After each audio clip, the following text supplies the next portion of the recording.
Hello, everybody. Welcome back to the Career Pulse Podcast, your vital sign for career and business from everyday go-getters like you.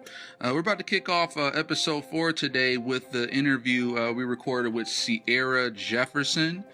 She is a local public health advocate and is doing a lot of great things between Detroit and Atlanta, as well as DC.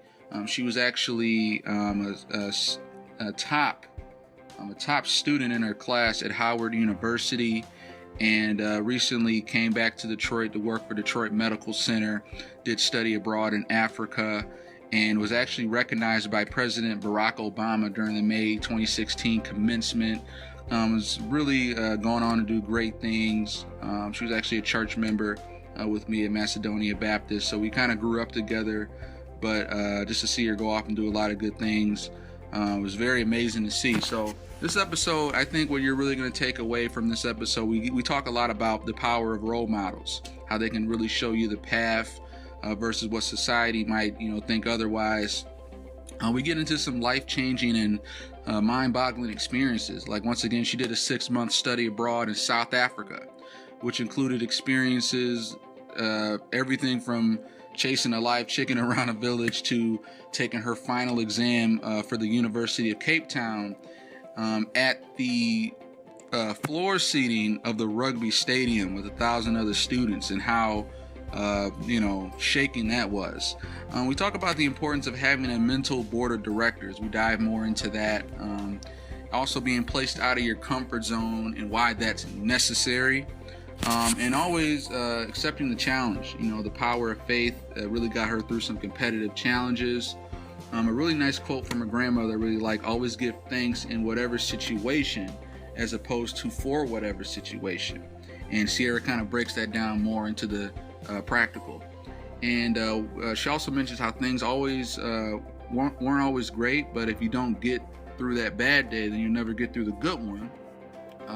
As we go through her different programs and challenges, she really emphasizes the importance of taking a minute to slow down. Sometimes you got to take a step back. You don't want to fall into the trap of also saying yes to everything.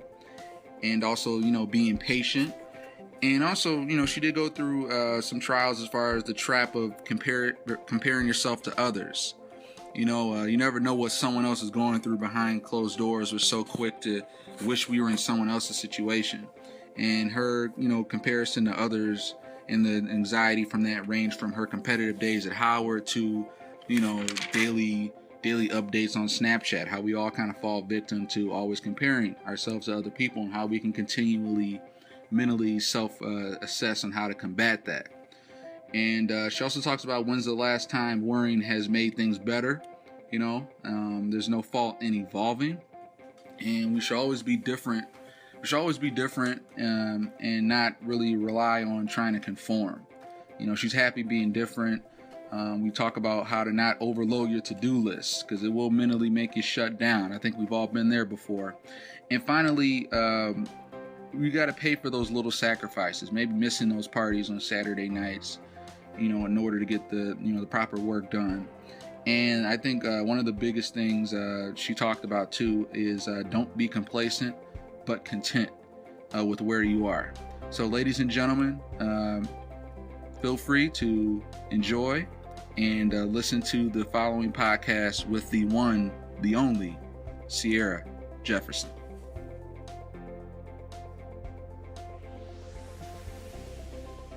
Hello, ladies and gentlemen. This is Hayward Crawford, host of the Career Pulse Podcast, the vital sign for everyday go-getters like you for business and finance.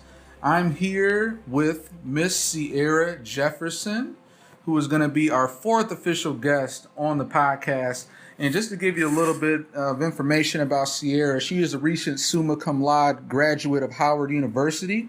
At Howard, she majored in the Department of Strategic, Legal, and Management Communications with a concentration in public relations and a minor in public health. In her 4 years, Ciearra has served as a student government leader, the student director of the Student Ambassador Program, became a member of the Delta Sigma Theta Sorority, Alpha Chapter, and lived in Cape Town, South Africa for 6 months through a study abroad experience. It was during her time in South Africa, Ciearra took classes at the University of Cape Town, where she obtained an internship as a health consultant for a student-run NGO and completed over 150 hours of community service hours in an informal settlement.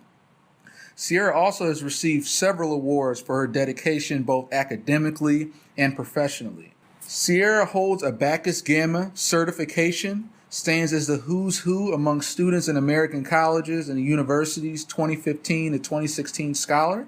She also serves as a recipient of the illustrious Bill Gates Millennium Scholarship, a scholarship that pays for all of her educational expenses, including travel, books, housing, tuition, all the way through her doctoral program. Her notable achievements throughout her undergraduate career include gaining national recognition by President Barack Obama during his commencement address at the 2016 Howard University graduating class. Since the presidential recognition, Ciearra has been featured on CNN, Detroit Deadline, Teen Vogue, the front page of the Detroit Free Press, and has been named Youth of the Year by Essence. Ciearra has recently returned home to Detroit, Michigan to begin her full-time postgraduate position as a community affairs coordinator with the Detroit Medical Center. She is also in the process of planning her wedding for the summer of 2017 after her boyfriend of 7 years, Michael, asked her hand in marriage on March 26, 2016. Finally, Ciearra will be continuing her education this fall at Emory University's Rollins School of Public Health to pursue an executive master's in public health with a concentration in prevention science. Ciearra's acceptance into this hybrid program allows her to remain in Detroit during this 2-year program, only having to visit Atlanta, Georgia twice a semester for in-class instruction. Ciearra is also a first-generation college student from Detroit, Michigan, who, as she says, is determined to be successful. Everybody, please help me welcome the one and only Ciearra Jefferson. Hi. How are you doing, Ciearra? I'm good. How are you? Great. Love to have you here. Like I said, you're my 4th official guest of my, I'd say, side project experimental podcast, which I'm looking to once again interview people I've seen around the way coming up in my community. And I'm really glad to have you here. I'm good to be here. And I just want to go ahead and dive on in, just for those who may have just come into the show, they didn't catch that bio at the beginning. What do you typically tell people when they ask you, Ciearra, what you do? So, as a community affairs coordinator with the Detroit Medical Center, my main role is to be a liaison between the community and the hospital. Okay. So the health fairs, the health walks, any health screenings, they will come through our department in order to help us facilitate. So DMC will be present at those events and will provide glucose screenings, blood pressure screenings, cholesterol screenings, BMI, and whatever else they request. We also provide resource materials. So I help mitigate the relationships between NGOs, nonprofits, community organizations, churches, youth organizations, and just try to keep the community as healthy as possible, as health literate as possible, and just aware the DMC is genuinely always there. Okay, so you're sort of that bridge. Yes. You're like the glue that holds everything together. I try. Okay. Now tell us, Ciearra, a little bit about your beginnings growing up and first stumbling upon, early signs of your passion. I would say that growing up, I had so many aspirations. I wanted to be the first African American Supreme Court Justice Judge. I wanted to be a neuroscience surgeon. I wanted to be a cosmetologist. My aspirations changed all the time. Right. And when I finally realized that I was going to have the opportunity to go to college, everyone had told me that I needed to do something in the form of communication.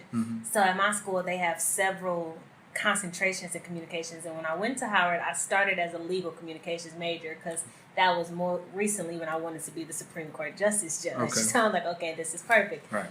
after taking some of those classes, I realized it wasn't necessarily what I wanted to do. Mm-hmm. Although I was good at it, I didn't really. It didn't excite me. It didn't fire you up in the morning. Yeah, like, oh, no, it didn't make me excited. 7 a.m. Let me go ahead and hit that. So I decided that I knew I wanted to stay in communications, but I needed to change my concentration. Okay. So I changed it to public relations, and I enjoyed public relations because it allowed me to learn how to effectively communicate with others. We had to take a lot of speech classes, a lot of branding classes, and I felt that it was good for my professional development.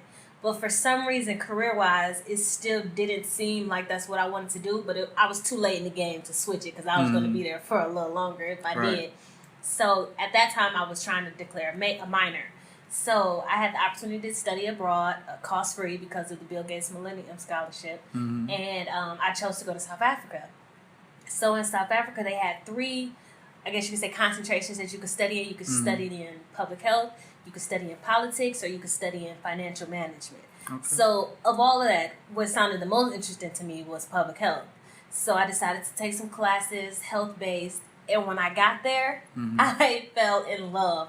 Beyond just the scenery and the people, the service that I was doing in the health field, making immediate, tangible change in those informal settlements. So what an informal settlement is to Americans, the best way I can explain it is, it's an area where they receive no government assistance. So they don't have running water. They don't have electricity.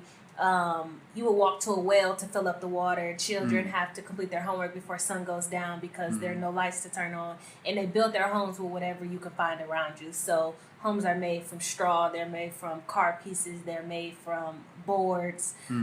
So a lot of times people don't have cars in those areas. So they aren't able to get to a clinic. And clinics are not readily available around those areas. So what we did is we took mobile clinics to their neighborhoods, and we allowed them to sign up for appointments. And then in turn, we brought them on the clinic. We serviced them. There was always a physician, always a counselor, about 3 or 4 med students, about 2 nurses, and then volunteers like myself. So we were able to aid some of the issues ranging from a common cold to chronic diseases. And if we weren't able to handle them directly on that bus, we were able to tell them or refer them where they should go that was within their area and it was feasible for them to get to in order to get the proper help. And to see people smile and say thank you, and to see that you were able to catch something in someone's life before it progressed, it just showed me like, oh, this is what I have to do. And I still am trying to figure out in what capacity I want to serve in public health, but even in my role currently with the DMC, I enjoy that community intimacy. I enjoy working with the community. I enjoy outreach. I enjoy advocacy. I enjoy program planning. So I think that I want to stay in that scope of things.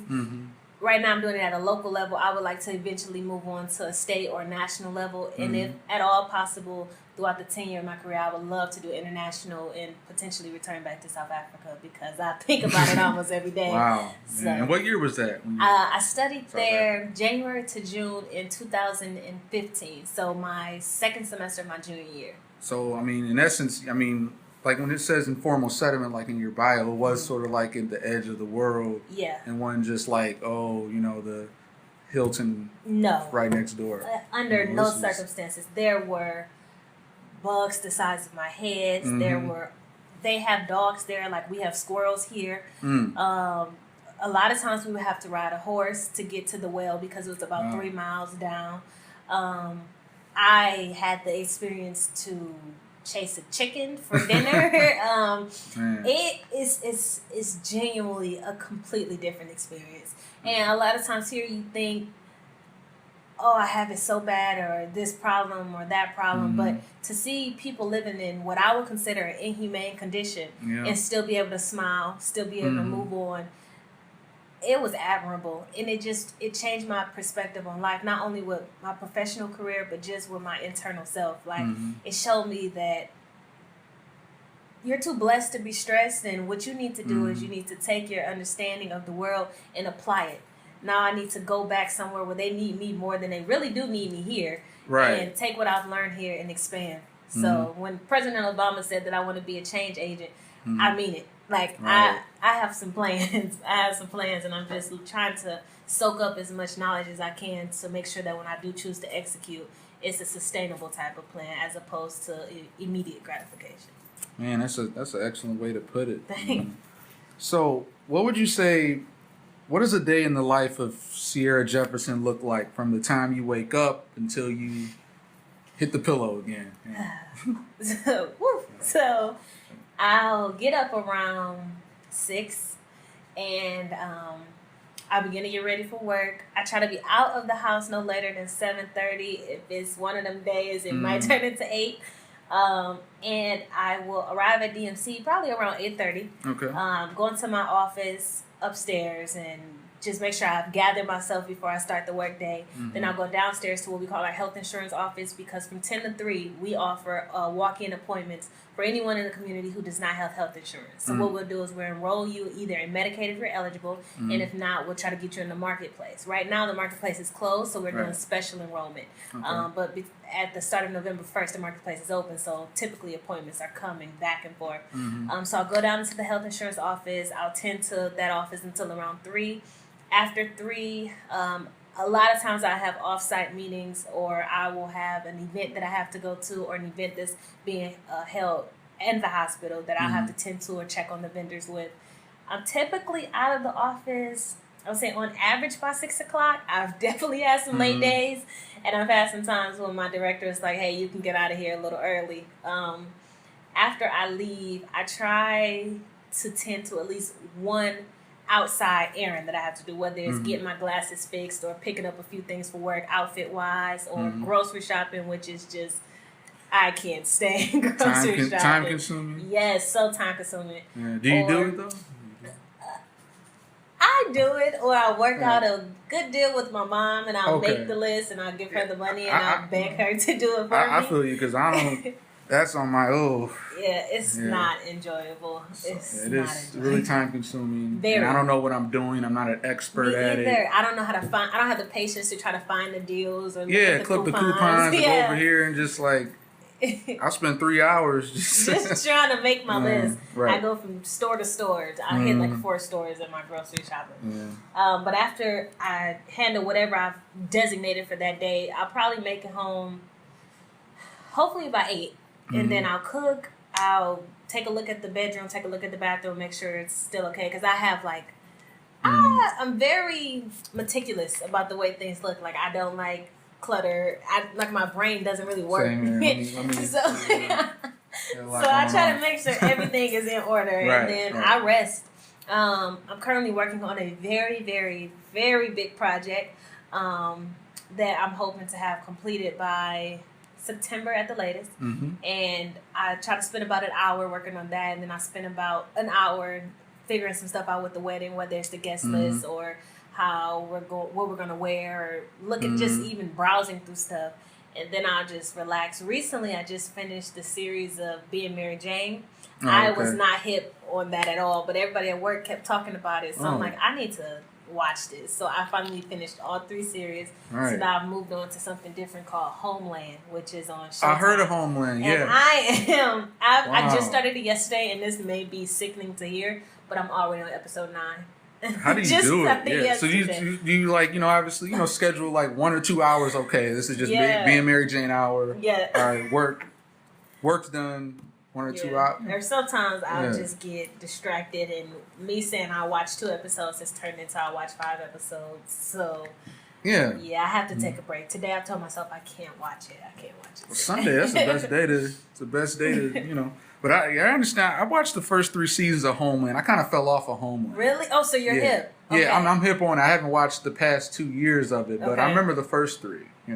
Yeah, we can go into a whole nother riff about shows because there's too many. You'll probably be like, "Hey, how do you get all this stuff done?" When I tell you all the shows I watch. Wow. But now tell me, Ciearra, some of your favorite highlights from your student org involvement from your undergraduate years. I know we touched on South Africa a lot. Maybe anything from your sorority to the NGO. What were some of your highlights from your involvement in the student body at Howard? I would say that my most memorable undergraduate experience was definitely my study abroad. But in addition to that, I would say my 2 favorite extracurricular activities were definitely my student ambassador program, which is if anyone is a prospective student and they want to visit Howard, they will come through the student ambassadors, and we will provide them with a tour, a few student experiences, and we will always educate them on why we chose to attend Howard. Okay. And it was just enlightening to serve in that capacity because I was always the one who gave my story or my experience and how I got to Howard. So after doing so to so many students who were so eager to get where I was or where me and my fellow bison were, it was just rewarding because it reinvigorated your spirit. Like it rejuvenated you to want to actually be still at Howard, because a lot of times you get boggled down like, oh, the school thing, I don't know if I can keep doing it. Yep, but to share your story there. and then have people equally as excited to potentially be there, it made you say, you know what, I'm happy that I'm here because there are other people who would love to be here too, so let me take full advantage. So I would definitely say student ambassadors, but pledging Delta Sigma Theta at Alpha Chapter at that was just, it was mind-boggling because I had always wanted to be a Delta. One of the reasons that I chose to attend Howard was to be a Delta because I knew that they were Alpha Chapter for so many other Divine Nine. And I was in so many youth enrichment programs sponsored by the ladies of Delta Sigma Theta. So I was in Delta Academy, I was in Delta Teens, I was in Delta Gyms, I participated in their cotillion. And it wasn't as preparation for the sorority at all because at that young age, I didn't even realize that they were necessarily in a sorority. I thought they were just women who came together to host this youth enrichment program. Right. But after realizing, wow, all of these women can be in one sorority and be that phenomenal to me, or literally serve as the epitome of what a woman is, it was just enriching. It was something that I knew I wanted to do. And then once I got on the campus of Howard and I saw that the Deltas that were on that campus were somewhat my peers and they were just as phenomenal. Right. I'm like, wow, it has to be something about this organization. I have to find out. So I decided to pursue the organization and I was accepted. And now on the other side of it, now to actually be a member and to have people look up to me or to ask me, what did it take or how do you feel in this organization, and I have genuinely nothing but good things to say. It's rewarding to know that I made the right decision, that I'm comfortable in my decision, that it has lent me great opportunities. Like now I will eventually become a member of the Southfield Alumni Chapter, so I'll be able to network with women of all different professions, of all different backgrounds, of all different stories, in order to not only elevate myself, but to become more of a well-rounded individual. And I hope to one day be an advisor in one of the youth enrichment programs that I participated in, to have that impact on another young girl like my advisors had on me. So I'm excited to see what's to come. It's so exciting that it doesn't end in your undergrad. Like a lot of people think if you don't do it in undergrad, you shouldn't do it at all. But right. I don't think so. It's just the beginning. I'm just starting. So I'm excited about it. Those are my two favorites. And once again, the sky is the limit. Yeah. Because when it comes about, who I believe that you're the average of the 5 people you associate yourself the most with. So I'm always looking for mentors, groups, affiliations that are like-minded. And obviously, you looked at the Deltas and you saw, obviously, the factors and the things that are most important to you. So that's just great that you're able to, once again, keep taking that journey, with them. Now, Ciearra, let's go back to your Howard graduation. President Obama calling out your name. That moment, what was going through your mind at that moment? Just boom. Well, I saw the video, but I can't read what was in your mind. Well, what the video luckily didn't capture was me falling out of the chair. I literally fell out Backwards? of the chair. No, frontwards. Like I was sitting down, listening to the speech, and when he first said my name, I popped up and in terms of me sitting up. I didn't stand up at that moment. You slouched before. Yeah, and I just kind of looked, because it was long. I was there since 6 a.m. and he didn't give his speech until around noon. So we had been there for a very long time. What were they doing the first 6 hours? Well, we were rehearsing until 8, and then I think it officially started at 8, and then we had to have our president speak, and then other members of the university that's in the administration, and then finally, after giving out all the honorary awards, President Obama was the final one to receive his, and that's when he began his speech afterwards. So we had been there for quite some time. So was that on the main campus lawn? Yeah, it was right on what we call the yard. So it occupied well over 5,000 individuals, and then we had overflow in every single academic building as well as on our stadium. So they said that about 10,000 people gathered to be a part of that commencement speech. Looked about that. Yeah, it was intense. So after I finally sat up, I kind of lost the feeling in my legs, Right. and somehow Out of body experience. yes, literally.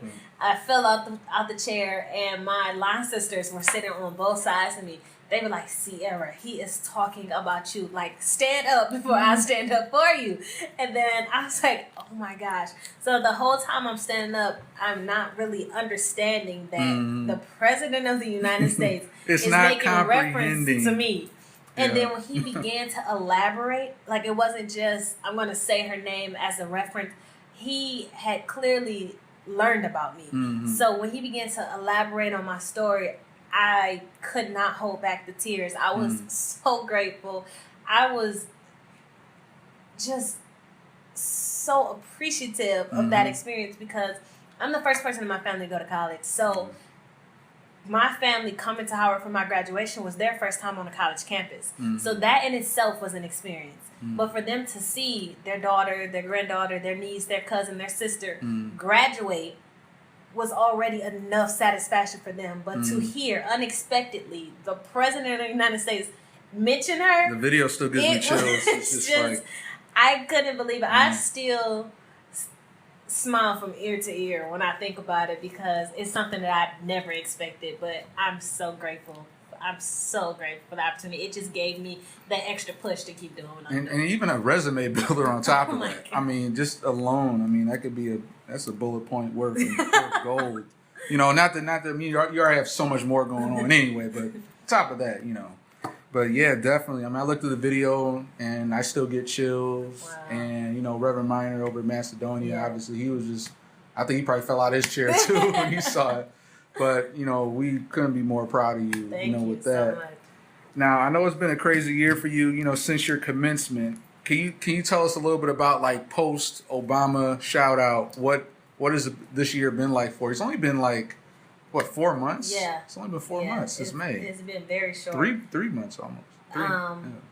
But after that, I was ambushed with interviews. So I received calls from around the world. Rightly so. And I wasn't able to accept them all just because of like me physically. I couldn't physically do every one, but I did try to tend to as many as I could. And I also received so many questions from people, I would say aged 11 to about 40. As to how did you do it? What advice would you have for my child? What advice would you have for my son? Can you tell me how you chose your school, how you chose your career? What is your most memorable experience? I mean, questions from everywhere. And I responded to as many as I could, but one thing I will say is I never erased any of the messages. So I began to compile a list of all of the questions that I received. And in the project that I'm currently working on, all of the questions will be answered. And I took a little time to just relax. I call it mental relief. I didn't really read anything. I didn't really study any materials. I really took the time to just debrief on my collegiate experience and prepare for what people are calling the real world. So I then eventually started with the DMC. And I just tried to get acclimated to the whole work culture because although I worked full-time throughout college, they were in terms of like I would do 20 hours at one internship and 20 hours at another internship. So although it was still demanding, it wasn't as demanding because I served as an intern instead of an employee. Okay. So now that I'm an employee full-time, I needed to understand what that really meant. And I'll be a full-time employee as well as a full-time student starting August 8th. That's when I start my classes for Emory. Okay. So I just took the time to understand what work meant so that when school is added onto it, it's not that big of a surprise. Right now, I'm just planning the wedding, working at DMC, and preparing for August 8th. So these questions that you were able to, that you're in the process of transcribing, is this something where you want to maybe eventually post it as a blog, maybe a memoir you publish? What are you looking to take? I'm looking at it to be something that will be published amongst other things. But I just wanted everyone who responded to me, although I don't give credit to their name because I don't know, that would require some type of consent and everything. I wanted people to know that I didn't forget. It was extremely demanding. It was over 200 questions that I received, and I'm still in the process of giving adequate thought with the sufficient answer to all of those questions. So I wanted people to know, like, hey, I didn't forget about you, or I wasn't one of the people, you know, that didn't stay true to what I said, because I'm all about reaching forward and reaching back as I'm moving forward. So I wanted to make sure that I acknowledged everyone's question. And eventually I would like for it to be published so that way it can reach everyone that it needs to. Yeah, and if you want, I can invite you back to the show in a few months. You can do like a Ciearra Jefferson Q&A. So you can publish it and then do a Q&A on it on the show. You know, I would love who knows? Because there's no rules yet. You know, I'm still figuring this show out, still organically coming about. So, yeah, we can do a Q&A show. Okay. Alrighty. Now, next, Ciearra, we're going to go to the brief lightning round. Okay. Okay? So, favorite book or books? Oh, favorite book. Fiction or nonfiction, you know. I love biographies. Okay. My sister's currently reading a book called The Pack. And I enjoyed that book. I read it with her to try to push her through it. There's also a book by Hill Harper. I think it's Letters to a Young Sister. I love that book. I am also a firm believer that everybody in this world needs to read Ask and Is Given, because it just...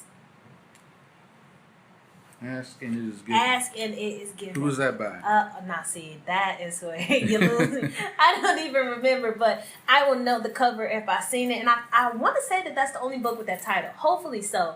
But Ask and Is Given is an amazing book. It is so empowering. It is so enriching. It is so self-fulfilling that is definitely my favorite book. And I need to reread it, actually, because when you get down, it's one of the books that tells you basically anything is possible, but you have to do the work.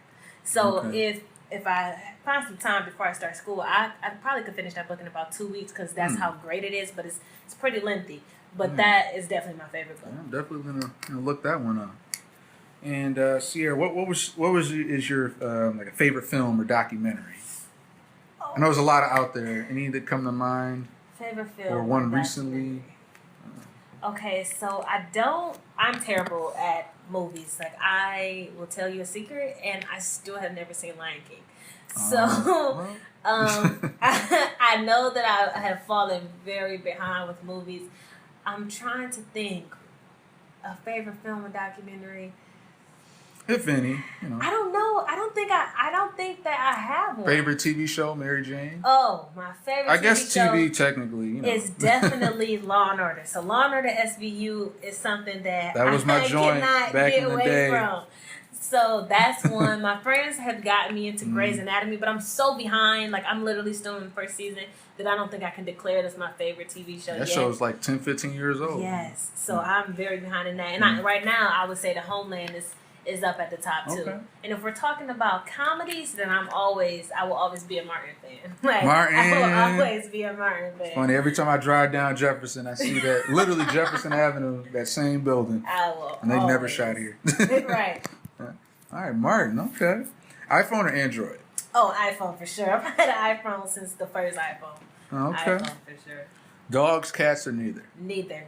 I'm not really an animal person, but Yorkies are so cute to me that I kind of just want one to have in my purse and just when I go shopping and stuff. But I don't know if I can handle the maintenance, so I just say neither. All right. And this question, I have it in a lightning round, but it's a little more open-ended than I realized. I mean, what would you say are some of your mentors, living or dead? Elaborate if you like, or keep it short. Some of my mentors, I would say, one is definitely my mom. And as cliche or common as that may sound, when I tell you that I would be nothing without that woman, she would make something out of nothing. And to this day, she is the most hardworking individual that I know. She would give her last without a second thought for my sister and I. And she always saw the best in me or believed in me even when I didn't believe in myself. It was always my mom that she worked midnights. So she'll know that I'll be up studying late and she'll call me like 2, 3 a.m. like, how's it going, babe? And I'm like, wow, thanks, Mom. Like, it's going good. And she always told me, like, Ciearra, you make me so proud. And randomly, it wasn't every Sunday or every Tuesday, but randomly when she saw fit, she would send me a lengthy. And I mean, if I put together all her texts, it could make a book. A lengthy text message just showing her appreciation for me to be her daughter, just showing how proud of me she is, just telling me how much she sees in my future and how admirable I am to her. And it's crazy to me for me to admire her so much, but for her to also admire me so much. Like, she is my best friend. Like, we talk about everything, and Mike gets upset sometimes because it's like, wow, you didn't even tell me that. You told your mom. But she's definitely one of my role models. Absolutely one of my role models. I just want to be half the woman that she is. I will also say Oprah. And I say Oprah because of the influence that she has. Like, I would love to have an influence of that magnitude. I mean, she's so respected. She is,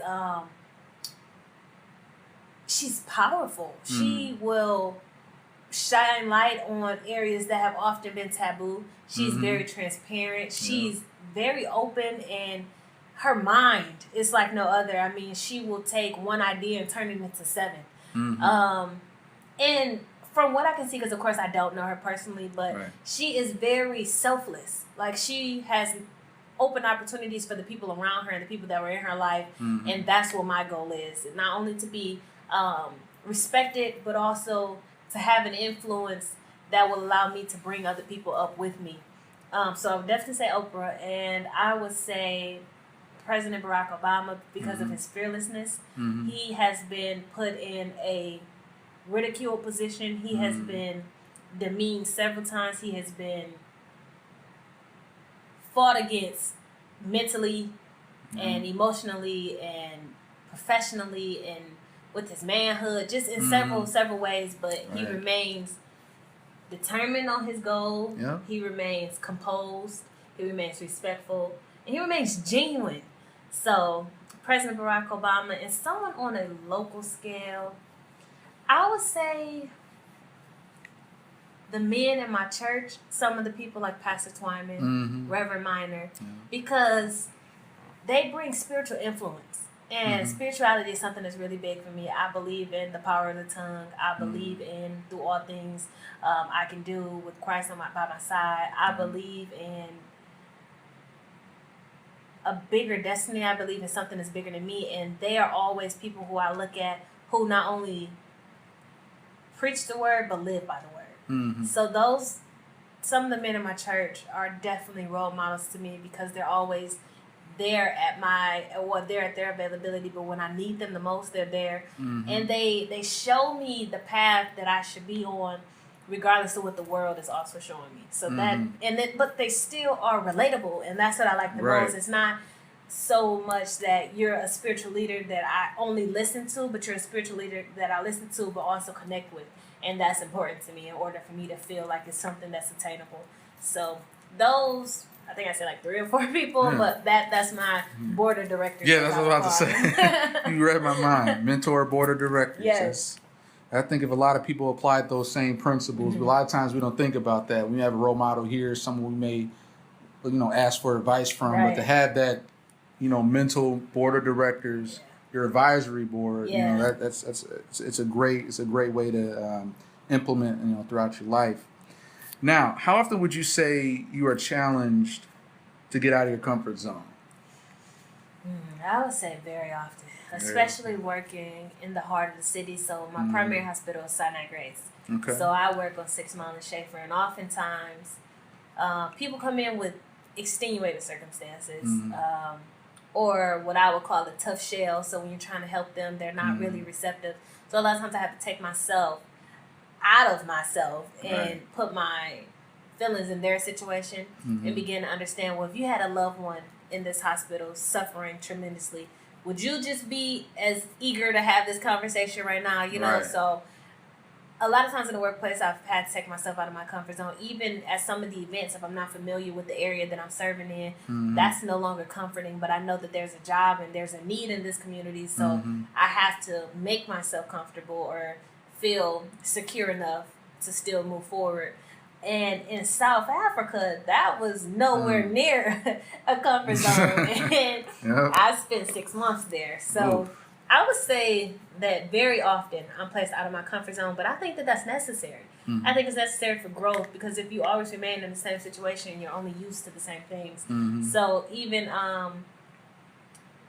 when you don't necessarily want to be challenged, or you don't know that you'll be challenged, I think that it's good to always accept the challenge, because in the end it's going to teach you something that you didn't know before, because you've never been challenged like that if you're always comfortable. So. Yep, and I feel like if you look back and you're always kind of comfortable where you're at, that means you're not progressing. You're not moving. And if you see other people, they're just happy where they're at. It's showing a sign that you got to get moving. Now, Ciearra, what would you say were some of your biggest setbacks or failures, and how did faith play a role in bringing you back from those dark times? I think that the biggest story that I often reflect on is the fact that my whole collegiate experience started on faith. So my mom made below the poverty line when it was time for me to apply to college, and even something as in paying the application fee was a challenge for me. So I would have to get my application fees waived, or my family would come together to put money together to help me pay for an application. Like my aunt, oh my gosh, she wanted me to go to University of Michigan so bad. She said, I will help you write your admissions essay. I will pay for your admissions. I might even get you a car after your first year. She was devoted to me going to University of Michigan. So I had the support. I definitely had the support, but support can only get you so far if you don't have the resources. Right. So I applied to over 123 scholarships. Not all the maximum value. Some of them were like $100. I got one scholarship, and I don't even know if my grandmother knows that she helped me with this, but I had to teach my grandmother how to use one of the email servers, as well as the search engine that was accompanied by it, and how to do like a Skype setup. So one day I just brought her, I went to her house, and I was like, Grandma, let's make your email address, and you know how to use Google, blah, blah, blah, and I had to record her. I sent it in, got $350 for it. It was called Go Wired.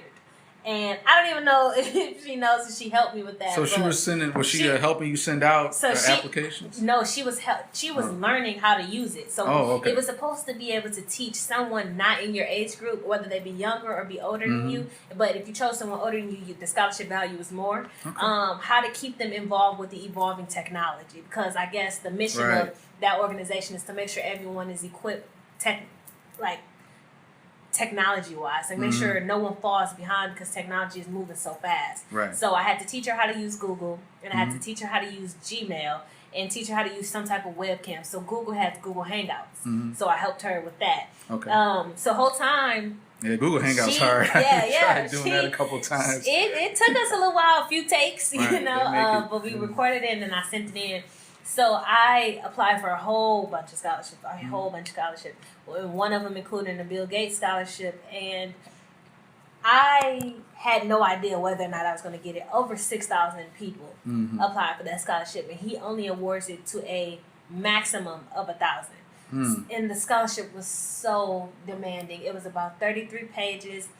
Very, very meticulous. They wanted to know when you started the organization, when you ended it, who your supervisor was, what their contact number was, what duties you performed, how many hours a week you devoted. Keep your receipts. Literally for everything that do you've your done. Bookkeeping. From service to activities to leadership, they wanted to know everything. We had to do 9 essays.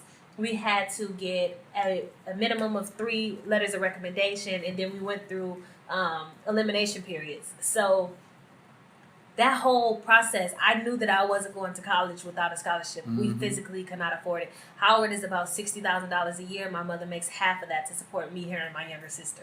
So there was no way. Unless I received some type of funding. And that's where faith kicked in. I understood that I had worked too hard in college. I understood that I had been too focused in college. I understood that God had a purpose for me. And it was no way that he brought me that far. It was no way that he put that desire for me to go to college so deep inside of me to not grant me the opportunity. So I had faith the entire time. I had faith that regardless of how many thousands of people apply for that scholarship, out of one of these universities that I've applied to, something will come. And then it turns out it wasn't through the university. It was through the scholarship that I was able to go to any university. So I got the Bill Gates Scholarship, and then from then, I realized that it offered you the opportunity to go to any college in the United States for all the way through your doctoral program or up into 10 years, whichever comes first. And I knew that I couldn't take that lightly. I mean, that was the only way I was able to go to college. So I knew I was going to get to college and I was going to excel in any way possible. I was going to make worthwhile this experience. I was going to be grateful for what God had given me, and I was going to fulfill anything that I could. I was going to take advantage of all opportunities. So all throughout college, faith was my biggest driver. I realized, especially through the sorority situation, with so many girls on Howard's campus and so many people who wanted to be a Delta, it was only through faith that I got through that waiting stage of seeing if they would choose me, because so many people, so many viable candidates, so many of my friends alone. Competition. Yeah, a large competition, a very large competition. And for them to only choose 47 of their large applicant pool and me to be one of them, it was only faith, because I was going crazy in my mind to know if I had what it took, for them to see in me that I could be a great asset to their sorority. And then having faith that I would make it through that 6 months in South Africa was a big deal, because, like I said, I was out of my comfort zone. I was completely away from my family. The curriculum in South Africa is like no other. I mean, I have never experienced a curriculum so intense. No. I feel like hands-on more than anything. Yeah, it was so... I want to show you. I have a picture actually of. My phone is. Our listeners can't see it, but I your know. phone. I have a picture. And what port do you have? Do you have one of these? Yeah, I do. Okay. All right. So there is. Thank you. There is something called a rugby stadium. So rugby to them is like our football. It's huge, right? We took our final exam in the rugby stadium. I was desk number 263. So that just shows you how intense. It was about 1,000 desks in my final examination. Wow. And the way that the curriculum works is, so for my African literature class, we had to read 9 novels, and we were tested on 3 of them. We didn't know which 3. They didn't tell us which 3. So you really had to read all 9. And the way that our grade was set up, we had a midterm and we had a final. We didn't have any tests. We didn't have any assignments. We had a midterm and we had a final on 9 novels, and they randomly selected 3 of them. So it was a very, very, very intense long road situation. So I had to have faith that I would make it through. So faith has been with me and will be with me through the duration of all my success, because that was the only way I got through. All right. And while you're looking that photo up, as soon as you pull the photo up, let me know. What do you do to grow on a daily basis? To grow on a daily basis. Whether it's maybe sparking your mind in the morning, reading a book for 30 minutes, hearing an inspirational quote or inspirational YouTube video. I start my day every single day with a devotional from an app called Daughters of the King. And sometimes the devotionals hit me right on the nose. It's like, wow, God, like this relates directly to my current situation. And sometimes it's just like a piece of fruit, like something that's enriching that doesn't necessarily apply to what I'm going through, but I know that it's something that I needed to know. And then another thing that I really pride myself on is I'm extremely open-minded all the time. So when I go through a situation, I'm always looking to learn, well, what can I take from this? Whether it be good, bad, or something I genuinely don't understand. Right. So I think that I grow on a daily basis just going through life, because I'm always taking something from a situation. Even if it's me driving to work in the morning, somebody cuts me off, and I want to be so upset, but it's like, you know what? Maybe I should have just really been following the speed limit so that they didn't have to cut me off because I was going too slow. But I just try to grab something from everything. But the devotionals are something that really keep me going. And then snacking, as crazy as this is going to sound, like I have to snack in order to stay alert. Like I know one thing I have to, I have to make sure that I've eaten, because my energy just plummets when I'm hungry. Like it's like my mind shuts off when I know that I need some food. So I snack, I do the devotional, and I just try to take anything I can from any situation. And I like how you mentioned devotions. That's sort of like a Bible verse app, or it's like it's an app that always ties in a Bible verse, as long as a prayer, as long as someone's personal experience. So one of the devotionals will say something about having patience, and it'll show you a scripture in the Bible that focuses on patience and talk about how even in a storm you have to be patient, that God will bring you through. So it gives you context around the scripture, but as well as a personal experience. And then at the end, there's always a prayer. You say the prayer out loud in order to push it into your spirit. Okay, devotional. Yes, it's called Daughters of the King. Okay, I'm going to download that app once we're done because I'm really trying to, at least myself, practice better with prayer and gratitude. Me too. Having gratitude and knowing that sometimes when I'm praying, I'm talking, having a relationship with them. I'm not trying to think about the perfect, old language way to say it, even though I'm trying to practice that better with prayer. But just having a regular conversation with them, just hearing him and him, telling me which way to go and how to simmer on things. Yeah, my aunt and my grandmother often tell me that you have to remember. Oh, this is the picture. Yeah, look at that. Oh. That is where we took. Was that the exact? Yes, that was mine. My desk was somewhere over there. That's 263. That was to apply for the Bill Gates Scholarship. No, this was for. This is where I took my final examination at the University of Cape Town. Yes. Okay. That's where I took my final. So just walking in here, I was already intimidated. Right. Like, how am I going to do this? Not even thinking about the fact that now I will be tested on 9 books and randomly be chosen of 3 of them. Man. Yeah, it was intense. I'm looking like the security must have been. How did they even get away with that picture? I don't even know. A security guard would have tackled whatever that was. It was deep. It was deep.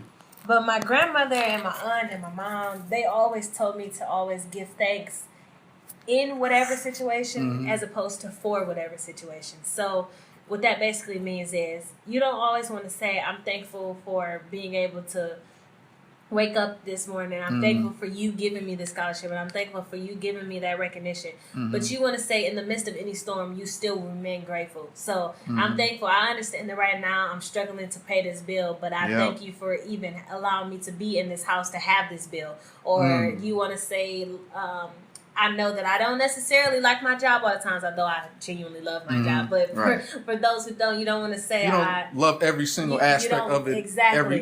Because you're human. You're grateful that you at least have a job, because you could be on the other end of the spectrum and saying, I wish that I had a job to be grateful for. So you just want to begin to understand that although even when things aren't the best, you still want to give thanks. You still want to remember to not only praise him in times of despair, but also praise him when you are overly joyed about something. Remember to give thanks for everything that has happened in your life or every situation that you've been placed in, because there's a reason for everything. Yeah, and once again, when it comes to gratitude, I mean, there's even a quote by Tony Robbins. He's like a big personal life coach. And, I mean, it goes hand in hand. I mean, I feel like God doesn't, things aren't happening to you. I think they're happening for you. God's making them happen for you. Yes. So I just try and keep that mindset when times get rough. I agree. Now, do you ever have, I guess this sort of goes hand in hand, do you ever have once in a while those off days or when something doesn't go right? We sort of already touched on that. Do you want to add anything else to that? I just would like to say that things won't always be great. I definitely have off days. I definitely have those days when I feel like everything is going wrong. But you got to keep going, because my motive is, if I don't get through this bad day, I'm never going to see a good one. Right. So I just keep going, and I wait for that day to be over so that I can go to sleep and hopefully start a better one. Yeah. So yeah, I have those for sure. And what is one thing you were looking to always improve upon or feel you could do better? I would say my attitude on things. Sometimes I can be so determined to get something done that I don't stop to look around me, or I don't stop to look to see how maybe I could improve the plan that I have, because I think that I've planned this out to the T. Also, just remaining patient. Sometimes I can become very anxious, and the Bible says be anxious for nothing. So just making sure that I take a step back sometimes. I don't exalt myself, because I will say yes to everything, even when I know I can't complete everything, but I don't want to let anyone down. So I know that I need to be patient. I know that I need to be more realistic in some of the tasks that I accept. And I know that I need to maintain a positive attitude through everything and be open-minded. Yeah, that's a big one, because I definitely find, I would see myself spreading myself too thin, because, I have a financial services career, but at the same time, I do work a day job. Right. You know, as an associate general manager for a wholesale company. But then at the same time, you know. And then you got this. Yeah, then you got this. You know, which is a side project. And, you know, we all have a lot going on. Right. And sometimes we feel like we can do everything. Yeah. And sometimes you can't. You know, you got to know when to say, hey, you know what? Yeah. It's 8 o'clock. Right. I got everything done I needed for the day. Back. And, I could just send a few more emails. Yes. Get that. No, wait. Hayward. Yes. Or let me wake up an hour before work so that I can handle some work stuff and then go to work and do work stuff. Yeah, let me wake up even earlier tomorrow, you know? Now, Ciearra, have you ever found yourself comparing yourself to other people's success or those who may be at a level you haven't reached yet? A lot of times there's some entrepreneurs or just different people, they call it the compare and despair condition.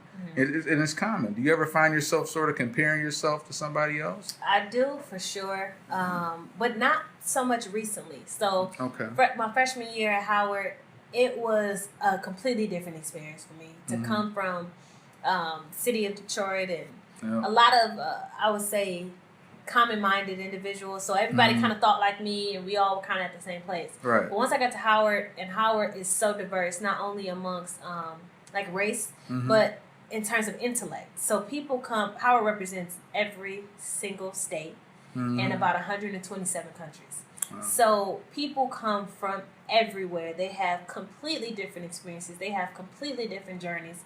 And when I got to Howard, one of my closest friends, he was an entrepreneur. He already had a business. And I'm just looking like, wow, well, I thought we were all starting at the same place. And we weren't. And then another one of my friends, she was modeling, making a lot of money while she was still going to school. And another one of my friends already had an internship at BET as a freshman.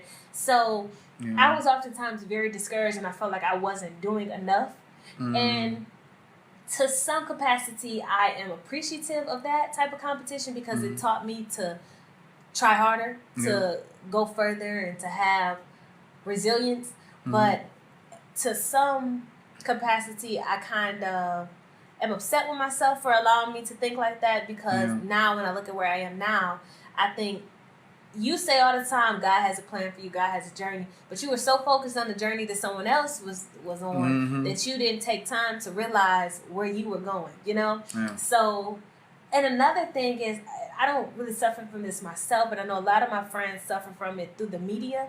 And there's this thing called Snapchat now that people literally post their every move. And I have seen some of my friends fall victim to watching someone Snapchat and then feeling the type of way afterwards, like, wow, well, she's doing this, or she just bought this, or she's hanging with such and such. Let me one up that. And I've never, sometimes I felt like that, but it's never been in a way where it really has some effect on me.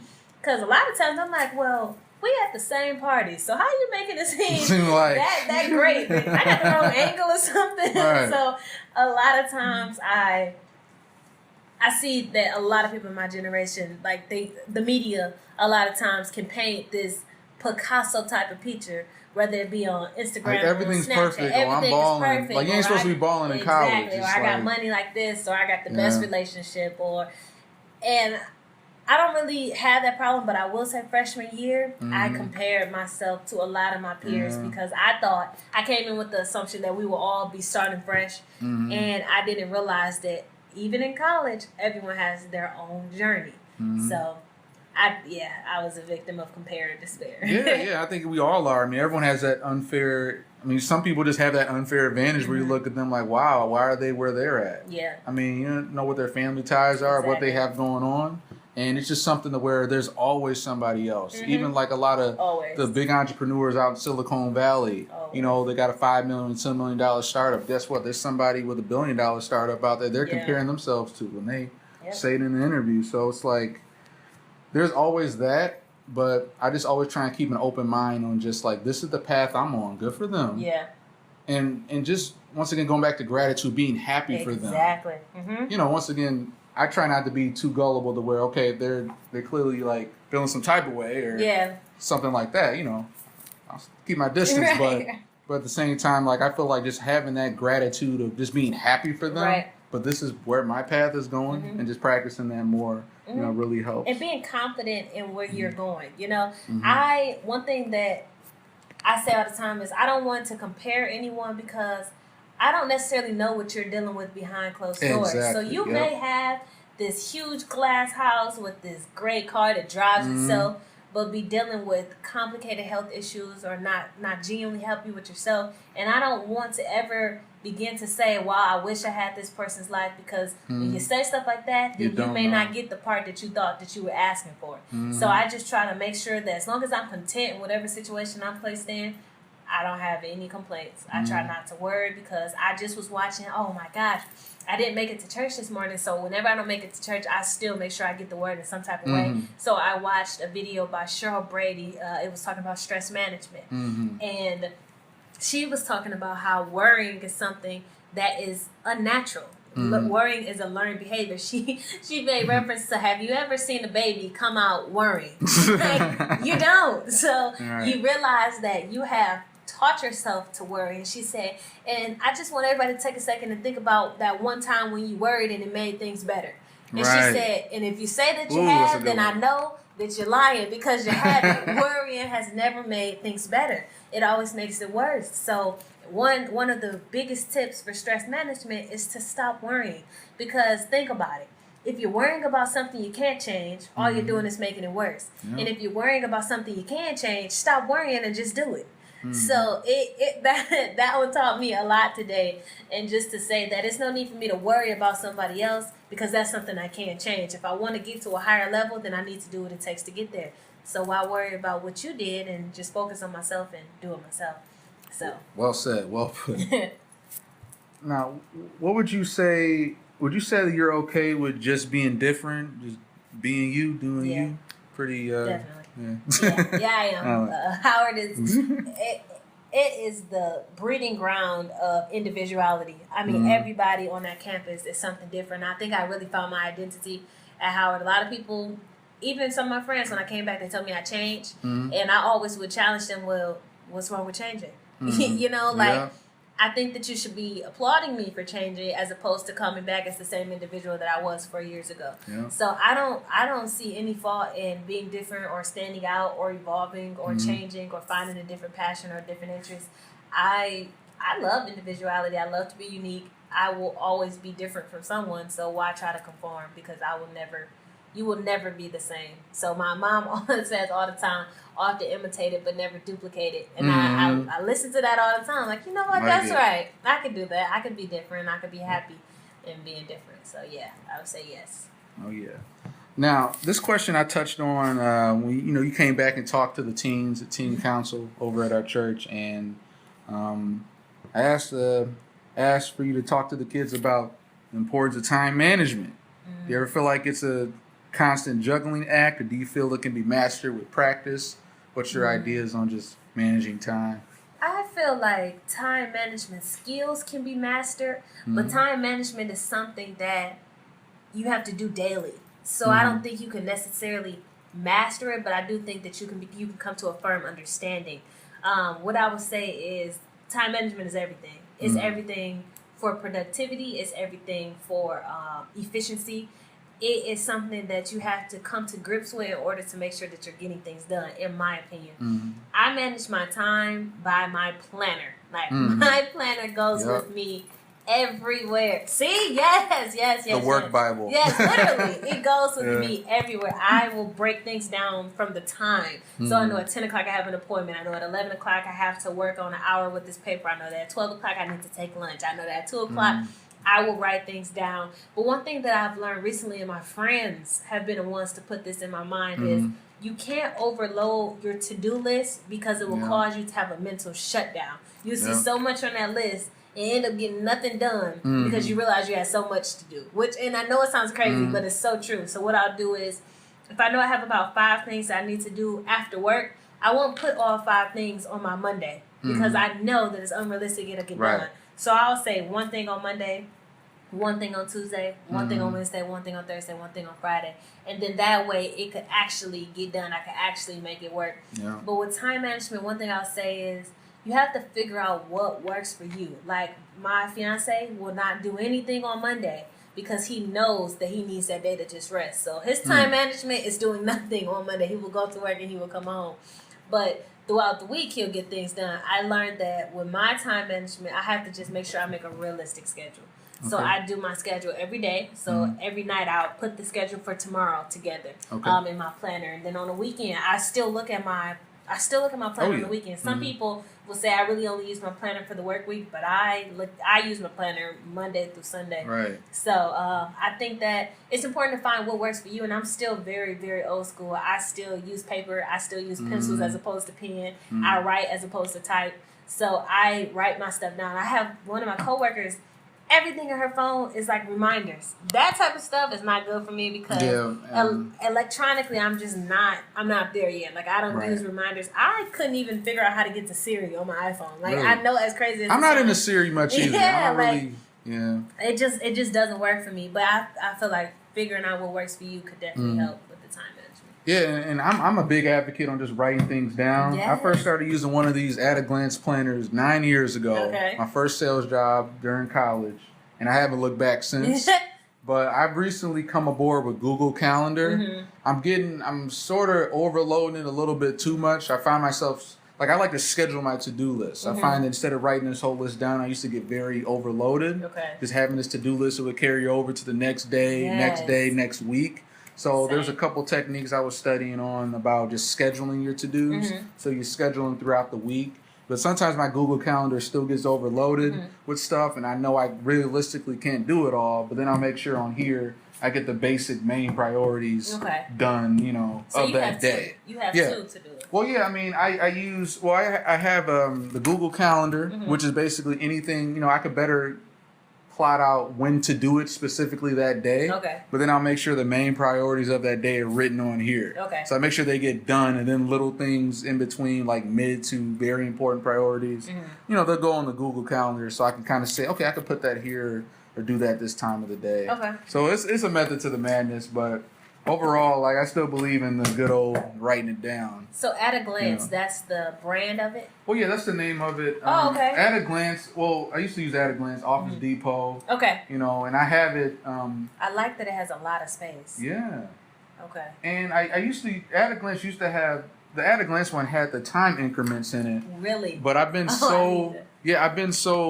I've been using Google Calendar a lot because you could break those time increments down to 5, 10, 15 minutes. Oh, wow. But for years, I did use the At-a-Glance that had the 15-minute increments. Okay. So I thought I'd try this new one out, even though there are no increments. But I still make sure to, when I'm on my phone, it's, if that makes sense. No, yeah, it does. Yeah. So next thing, Ciearra, what are some methods and strategies that, this is a whopper. Okay. What are some methods and strategies you would say you would specifically implement to continue the consistent discipline of delayed gratification? As far as you have to maybe put off what seems fun and enjoyable today to put in that work to get God's reward tomorrow, I would say understanding priorities. My mom tells me all the time, because she's the biggest advocate in this project that I'm working on, that I won't always be able to do everything I want right now, because if I really want to get this done, it's going to take some sacrifice. So sacrificing your immediate satisfaction for the delayed gratification, as you call it. So understanding that it may take you not being able to go out to eat and having to grab something to bring it in so that you can work on what you need to at home. Or it may take you having to skip that party at Michigan State with your parents so that you can spend your Saturday when you know you don't have any work to do working on your project. And that's something that I'm going to be honest, I still currently struggle with. I help with one of the varsity cheerleading teams at South High, and I love it. I mean, it's what I call my escape. After work, I go straight there. I'll still have on work clothes. And I just love being in their presence, to see them so eager to learn and to take me back to a moment when I was so happy. I mean, cheer brought so much joy to me. So to be able to help that young group, How long did you cheer for? I cheered since 6th grade, but I really got serious with it in 9th grade. Okay. And I stopped my senior year of high school because I started to do other things once I got to college that I wasn't able to do cheer as well. Right. But to be able to come back to my alma mater, South High, I went to high school at the University High School Academy, but I did cheer at South Ohio because my high school didn't have any athletics because they were all academically based.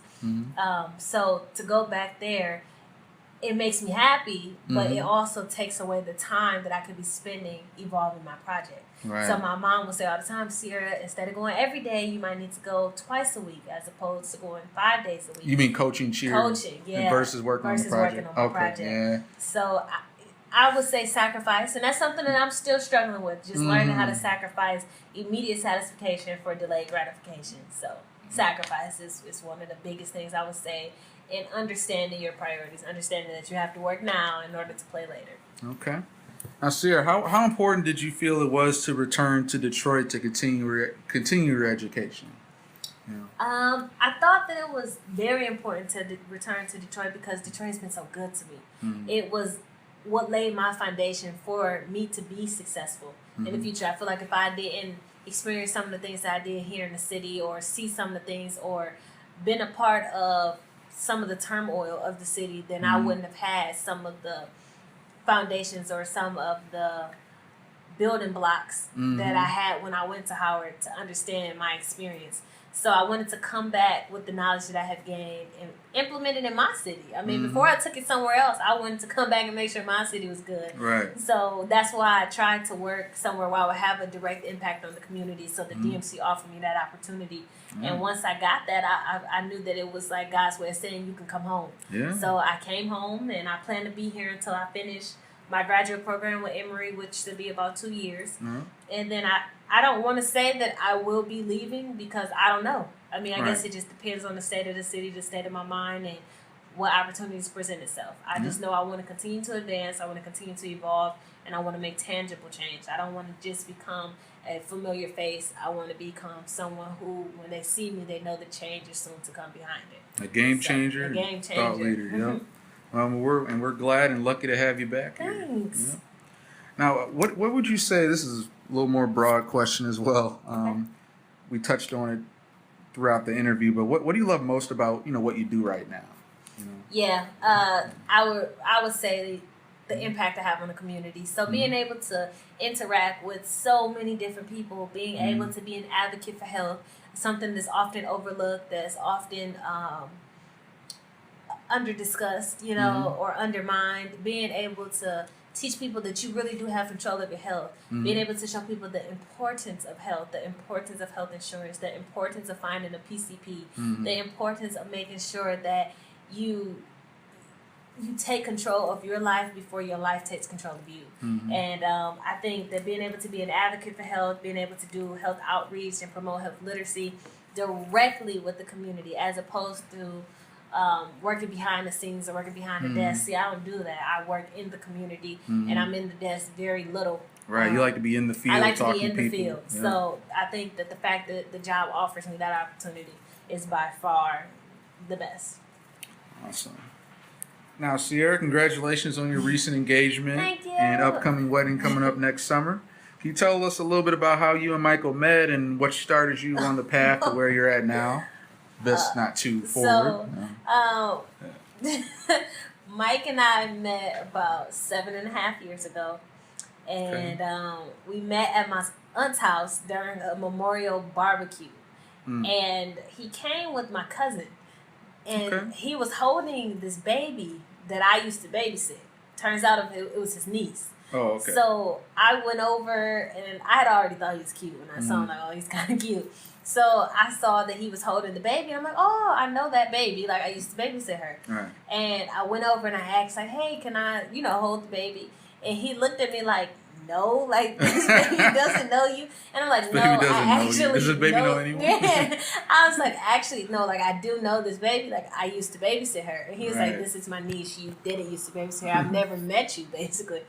And I was kind of confused, like, yeah, how did I babysit your niece and I've never seen you before? And then his family started to come, and I'm like, wow, I know your sister. I've seen your mom. I've seen X, Y, and Z. But how have I never seen you?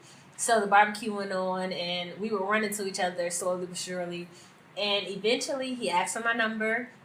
I gave it to him, and we were talking literally every single day for about 2 months. Like every single day, school days, weekends. and we would go to like little dates, but they weren't really dates because we weren't dating. Right. But we would like go to the carnival together, or we would go to the movies. And I remember one time, we always joke about it. We were at a carnival, and I saw a group of my friends, and Mike was standing beside me, and my friends were like, "Hey, Ciearra, like, is that you?" And then I was like, "Yeah." I didn't know women said that. Yeah. Because guys, that's like, oh, Joe, that's you? That's you? I didn't know. No, yeah, girls say it sometimes. So they asked, like, Ciearra, that's you? And I was like, yeah. And Mike just kind of looked at me like, wait, what? Like, he didn't say I guess it is. at the moment. But when we got away, he was like, you told them we was together? I was like, I mean, it was just easier that way. Like, I didn't want to have to explain. He was like, well, I mean, that's okay. And when he said that was okay, I was so happy. So he still didn't officially ask me then, but he officially asked me a little later on, and we have been rocking ever since. I mean, 7 years later, we've never broken up. I went to prom with him when I was in 10th grade. He went to prom with me when I made it to 12th grade. We experienced each other's graduation. We did the continuing together. We've been to 2 weddings together. He came to South Africa with me for about 2 weeks while I was studying abroad. We made a visiting plan while I was at college. I came home once a month. He came up once a month. It's just been working. I mean, we never gave up, and now we see the fruits of our labor and planning a wedding. That's great. I mean, wow, about 8 years now. Yeah. Long time coming. Everyone was like, I'm glad that he finally proposed, because by common law, y'all had been married. Right. So I'm happy about it. What does he do? So he works for Chrysler. He works for automotive supplier called Forcia, but he serves in the corporate position somewhat. So he will have to be, I guess you could say, the liaison between the corporate office and the automotive supplier for Forcia. So he will work on inventory. He'll work on auditing. He serves as a gap leader at times, so he manages some of the lines in the plant. And he has to make sure that the process is always efficient. So if one of the providers are overproducing and another one is falling short, he will have to go to that particular plant to make sure that they get the process back in track so that they can match up, as opposed to having to shut one of them down or having to work longer or harder because they have to now meet the match of the other provider. So it's a lot of technical talk that he talks to me about often, and he uses like the plant jargon and stuff, but I kind of... You got your public health jargon. I don't really understand it sometimes, so I just be like, oh, babe, that's cool. It's a good balance of one another, you know. So you two, he could tell you about his day, and it's just something different. You bring something different to the table. Definitely. Sometimes he was like, wait, what are you talking about again? And I do the same thing, like, wait, what are you talking about again? But it's cool to be able to hear how excited he is within it. Like, he has a direct impact on his job, and I have a direct impact on my job. So to both, feel like you making a difference in some type of way. He loves automotive stuff. He is currently going to school part-time for mechanical engineering, so it works hand in hand with him. So it's cool. It's different. It's good. It's good. All right, so what would you say, Ciearra, to younger and even maybe older millennials out there who may be stressed or worried about getting established and really figuring out what they want to do, their life purpose? Do you have anything for them as far as people's... sometimes I get controversy over this, but I will always say, don't take it so serious. Just make sure that you're doing what it takes in order to get where you want to be, because you can never expect to get where you want to be if you don't ever do anything different, if you don't put the work in. But if you know that you're putting the work in, just because it's not coming as fast as you would like it to be, don't take it so serious, because it will come. I would say to always have faith. I would say to always remain dedicated to your journey. Instead of focusing on that of someone else's, be dedicated to yourself. I would say to be your number one fan, because just when someone isn't supporting you, you still have to have support and confidence in yourself to get over those obstacles, to get past those hurdles. And most importantly, you have to have fun, because if you have fun doing what you're doing, it won't be as hard. But if you're doing what you're doing because you think that you have to in order to get to another place, you're not going to get there as quick as you want to or as efficient as you want to, because you aren't having fun doing it. So it's going to take twice the energy to actually get it done, because you don't really want to do it. So have fun. I mean, it just makes it so much more enjoyable. and it makes it so. It makes it more rewarding because at the end you're like, wow, I did it, and I didn't even realize I was doing it. Because school for me, I wouldn't say it's something that I necessarily enjoy, but it's something that I know I'm good at. Like a lot of times I say it's like a talent. Like people can dance and sing, and I can go to school. Like it's really something I'm good at, something that I understand, it's something that I appreciate because I know it will further me and where I'm trying to be. So a lot of times I didn't even realize that my senior year had come and gone so fast until somewhere like now, and it's almost time where I should be going back to DC, but I'm not. You know, so it's like it's hitting me now. Like, wow, you have finished undergrad. You know, so have fun in the process because it teaches you how to appreciate everything as opposed to working so hard and not realizing the time is passing. You're not embracing the journey on the way. You know, you get so caught up. And I'm guilty of this. There's just times where I'm just so focused on work, work, and you're not even taking like a break for yourself, or having fun, or even taking a little mini adventure, maybe an hour away on a Sunday. Yeah. And there's things like that I would just forget to do. And I'm like, why am I working this hard for if I'm not even enjoying it? I'm not having fun. Because you're going to reach that pinnacle that you want, but you're going to have nothing to show for it because you weren't able to network along the way, or you weren't able to take your company vacations because you were so focused on working, or you didn't make the friends that you could have that could eventually become business partners because you were so tunnel vision. So I say have fun, be confident, be your number one fan, have patience, and be dedicated to your journey. All right. Looking back, would you change a thing? No. There were things that I know I could have done differently. There were things that I know I probably shouldn't have done, period. There were things I know that I probably should have done that I didn't. But I'm content in where I am. I know that there's definitely room for growth. I have a journey, a path that I want to be on. I have success that I want to reach. I'm definitely by no means am I complacent in where I am, but I am content in where I am. And I feel like there's no need to feel like I should change anything if I'm genuinely okay with where I am at this moment. I just know for the future to not do all the same things that I've done, to do some of the things I didn't do, and to not do some of the things that I did do. So I wouldn't change anything. I will make some changes going forward, but I wouldn't change anything. Okay. Now tell me a little bit about what the word legacy means to you. Legacy to me is the path that you lay for those to come. So I feel like everyone could have a legacy. I think that legacy is such a powerful word. So this is a little bit personal, but I want to name, in some way, I want my daughter or my son to have legacy in their name. I haven't really convinced Mike yet, but when the time does come, I just feel like it's such a powerful word. So I would say that legacy is the thought that people have when they think of your name or when they think of the work that you've done. It's the path you laid for people to follow behind you. I think the legacy is the amount of intellect that you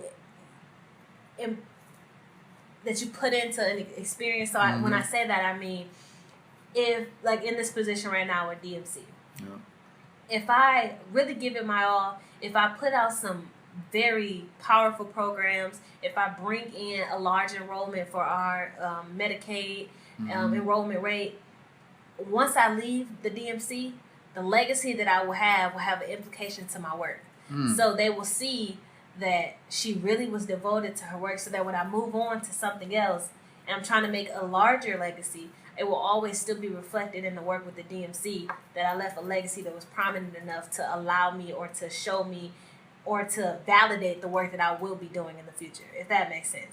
So I would say, to sum it up, a legacy is the path that you lay for those to come behind you. So I want to have a strong enough legacy that my sister is confident in me and she feels that she can now do whatever it is that she sets her mind to because she saw me do it. Even if it's not through the intellectual realm that I took, even if it's not through academics, my sister is so creative. When I tell you, this girl can take junk and make it look like a treasure. She can take anything whether it be drawing, whether it be arts and craft, whether it be cosmetology. She's so creative. Even on the project that I'm working on now, I'll give her a few words and I'll be like, create a cool title for it. And she'll send me like 5 of them, but I guarantee you in that list of 5, one of them I'm going like. So she's very creative. So I'm interested to see what her legacy will be. And I know that in some ways she'll be using my journey and my legacy, but I'm very interested to see what hers is. And as I go through the days, that's one thing that's interesting that you said, because I think about the fact that I want to have a legacy, because everyone does not have a legacy, but everyone don't even could think about it. have a legacy. So I definitely want to have one. So in every move that I make or every achievement that I reach, I try to make sure it could in turn reflect in my legacy if I am ever so fortunate to have one. Very well said. I mean, we're about to wrap up here with Ciearra Jefferson on the Career Pulse podcast. Now, Ciearra, where can our listeners find out more about you, along with any other events, initiatives, like website, anything? What's coming up for you? What would you like people to know about? I'm working on a very big project that will come with a lot of press. It will come with a whole rebranding strategy that I'm hoping to release by September 1st. It will be Ciearra Jefferson LLC. So, .com? No, that will be the brand. So Ciearra Jefferson, I will be, patenting my name. All right. But right now, people can visit CiearraJefferson.com from my website. But it's more so of a professional portfolio, I would say. For anything personal, I'm very open. You can follow my Instagram, which is __ sincerely C. And I post very rarely on there, but I will begin to be more frequent because my friends say all the time. Spell like that? Yep, spell like that. Well, it will be C-I. Oh, C-I. So sincerely C-I. Okay. Instagram? Anywhere else we can find that's literally the only thing. I'm about to make a Facebook. I made a Facebook a very, very long time ago, and I just fell off. I'm just really not good with social media. But I'm going to make another Facebook with my rebranding. So it will be Ciearra Jefferson, potentially Ciearra Jefferson LLC. And that should be coming very soon. I would say by the beginning of September, we should start to see a countdown. Yeah, it should be by about October. This podcast should be coming out tentatively. That's the date I'm shooting for. But yeah, and anything else here? I'm all set on my end. That's all. I just want to say thank you so much. This was fun. I know. It was enlightening to have such surface-based questions that allowed me to really reflect on some of the things I've been through and some of my experiences. I'm really excited. I hope that it helps someone, and I would love to come back. All right. We can maybe do a Q&A. It's coming up for your memoir. All right, everybody. Career Pulse Podcast Nation. This is Hayward Crawford signing out. Take care.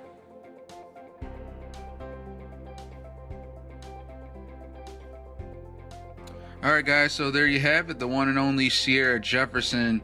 A great, energetic young woman who continues to amaze and mind boggle as far as her the limits that she pushes for herself. Just once again, just a lot of the things I took away from it, just the power of her role models, mental board of directors. She's really someone just that is always looking to push her comfort zone. I know we talk a lot about that.